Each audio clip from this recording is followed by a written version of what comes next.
Hello and welcome back to Frogboy X1 Gaming. I'm Andrew and today I want to talk about something that I've been banging on about on this channel pretty much since I got Xbox Series S. So if you like this content, don't forget to like and subscribe. Now, if you noticed, if you've been here for a while, you know that when I bought the Xbox Series S and added that to the studio, that I also invested in a 1440p monitor. Well, actually I've invested in two of them now. I want to help you enjoy gaming as much as I do, and the way to do that is by testing out different types of equipment, finding different things, solving problems, finding solutions to things that used to bug me. Because let's face it, man, if you watch a bunch of Digital Foundry or NX Gaming or any of these other guys that do these like resolution and frame rate tests and all of this stuff, it starts to instill some sort of a like issues that you might not normally have if you had the right equipment.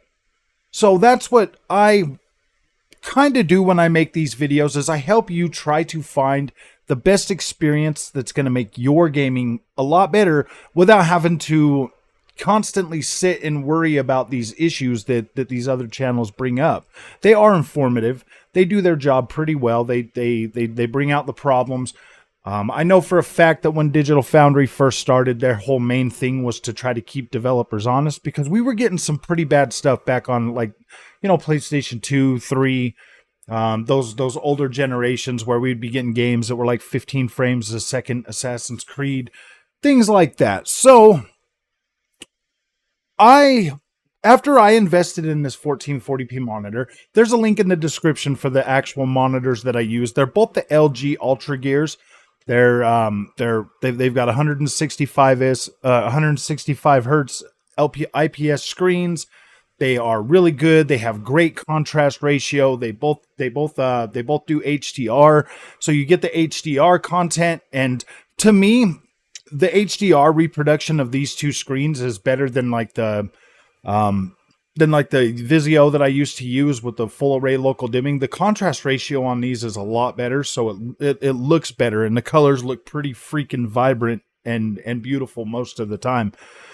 There's other things, you get the VRR support, so you'll get the FreeSync Premium. You'll be able to run your Xbox Series X and your S all the way up. Even Xbox One S and Xbox One X could take advantage of the technology that are in almost like pretty much all of these monitors. You have to make sure you get like a high refresh rate monitor. You can't just get like a 60 FPS monitor, but there's plenty of stuff out there. Now, the monitors I bought, they're not exactly the cheapest you can buy, and they're not the most expensive, but they are, somewhere right around the middle. They're both gaming monitors, and they both work extremely well.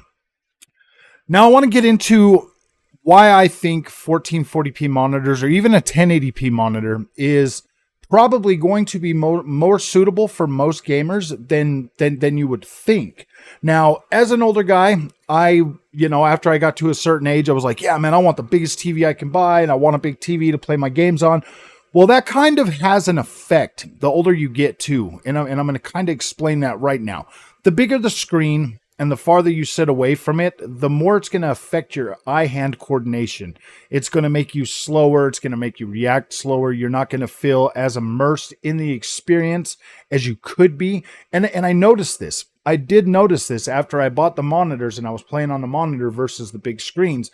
It took me a little time to adjust to that smaller screen, but once I got there, I noticed, I pretty much noticed immediately, like my eye-hand coordination was far superior, because when you're looking straight across at the monitor, you can see the whole picture, whereas on the bigger the screen, you're looking around a lot. You're looking around a lot, and you're probably not taking in as much of the information as you can, or you happen to sit farther away so that you can see everything, but then that's still affecting you because your reaction and your response time, you feel the farther away, I feel the more disconnected you get from that experience. Now, we've all tried it. We've all tried to, sit halfway across the front room and play a game. Normally, when you're playing a game, you are pretty close. You're between 5 three to 6 feet away from it to get the optimal viewing range for playing that game. And the bigger the TV you get, the farther back you get, like a 65 inch or something like that. And you're sitting, 6-7 feet away from it. That's usually not too bad depending on where you've got it. So, I mean, you can still make that work. I'm not saying that this is going to be like the end all be all, fix everything for you, because it is still manageable. You still can play it. I've done it for years on a bigger screen, like a 65 inch. And then I went down to a 55 inch. And now I am down to a 32-inch monitor, and I'm really starting to enjoy video gaming a whole lot more than I was prior to that. Now, I still do all my sim racing on my big TV. I've got that hooked up to my sim racing equipment, and that's where I use that over there now, because my PC does, in fact, give me pretty much 120 frames a second at 4K at max settings on all of the games I own. Or at least well above 60 frames a second, on games like Dirt Rally 2.0 and stuff like that. So it is better. It is a better experience. Now, this 1440p monitor surprises me constantly. After I did a live stream last night, I got on the Switch and I was playing around with some Tears of the Kingdom. I was running around doing some of that stuff, and the visual quality that I get onto my 1440p monitor looks significantly better than it does trying to play that on my 4K TV. I mean, if you had a 1080p TV, it would probably be okay. And the biggest thing is the output resolution for your game. Whatever it's outputting at, you want your screen resolution to be as close to that as possible. The higher the screen resolution, the more it's going to stretch those pixels and make the game look even worse. But if you have a tighter pixel range and you're outputting to that so that your game is filling those pixels, you're going to get a sharper, better looking picture. Now, I will tell you this from my very own experience. Last year when I bought the laptop and I was like, yeah, I'm going to do everything from the laptop, I bought a game and I played that game, and that screen was 1080p, 144 hertz refresh rate. And I was playing that game. I loaded it up on the max settings. 1080p at max settings, I'm not joking, looks better than 4K with whatever settings we're getting, these mixed settings that we're getting from the games that we get now. Now, if you go and you look at some of these games that have come out, the ones that are actual 4K and they have high settings and stuff like that, most of those cross-gen games that have come out, like if you go look at God of War Ragnarok or Forza Horizon 5 or Halo Infinite or any of these games running at 4K at 60, you're going to notice immediately that those games fill the pixels and they look better and the screen looks incredible. But with a 1440p monitor, then when you start to crank up the FPS, like if you jump onto Halo at 1440p at 120 frames a second, it still looks as good as it did on your 4K TV. And a matter of fact, most of the games that are coming out, like let's talk about Star Wars Jedi Survivor for a minute. Let's talk about this game for a minute, because that game drops very, very low in the resolution when you are at 60 frames a second. Like you're barely getting like a 1080p image, and that's after reconstruction of FSR. And having a PC now and going through and seeing the difference between FSR and like DLSS and the XESS, all of these upscaling technologies that are made to give you a fuller looking image at a 4K or on the display that you're using. In some games, FSR2 is actually pretty good. Like some of them look actually pretty good. I think I tried it out on Redfall just recently, and that one looked pretty decent. There was some other ones. Actually, on Redfall, it looked better than the DLSS, because I think DLSS is kind of broken on that game and it wasn't working. So I was like, wow, that's pretty freaking interesting. But then when you get out there, I mean, like Forspoken was looking pretty decent with the FSR as opposed to the DLSS. Even the DLSS is looking pretty good. But there's all of these games that are coming out, and Jedi Survivor is one of the ones that like. It does benefit from it, but at the same time, it still leaves that image looking really not that great on a 4K screen. Not that great. I tried it and I was like, "Ooh, boy, that doesn't look that great." But then I put it over on the 1440p monitor and I'm like, "Wow, man, this looks pretty good. Like this looks a lot better." And I'm basically telling you that I'm basically trying to explain that you want to try or at least you want to know about these different types of screens and different types of technologies so that you can understand how to get the best image quality out of your games. Because if you buy a 4K TV, you're pretty much stuck with that image. There are some things that you can do. You could set your PlayStation or your Xbox into 1080p mode, let your TV upscale it, but not all TV upscalers are the same. Some are going to have really good upscalers, some aren't. But the best image quality that I've seen is on the 1440p monitor.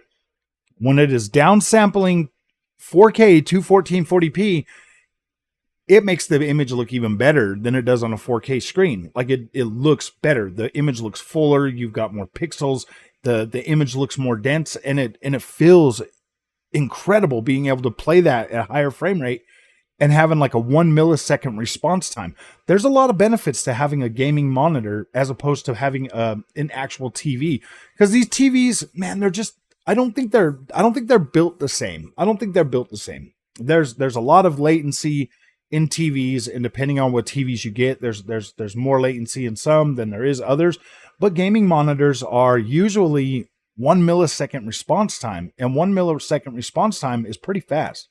Like that's pretty fast. Like you're going to see the image a lot better, and it's going to look a lot clearer, a lot cleaner. There are some downsides, you know, if you're playing like if you're playing like some games, you know, like 30 frames per second or something like that, it does look good, but there's some ghosting. You get some ghosting on the monitor and stuff, and I'm like, oh boy. But you usually can adjust your response time too. You can put on normal, fast, and faster, or fastest or whatever. So there's different settings for that. You'll have to get into the monitor that you choose, and you'll have to look at these settings, and you'll have to see which one is going to work best for you. Having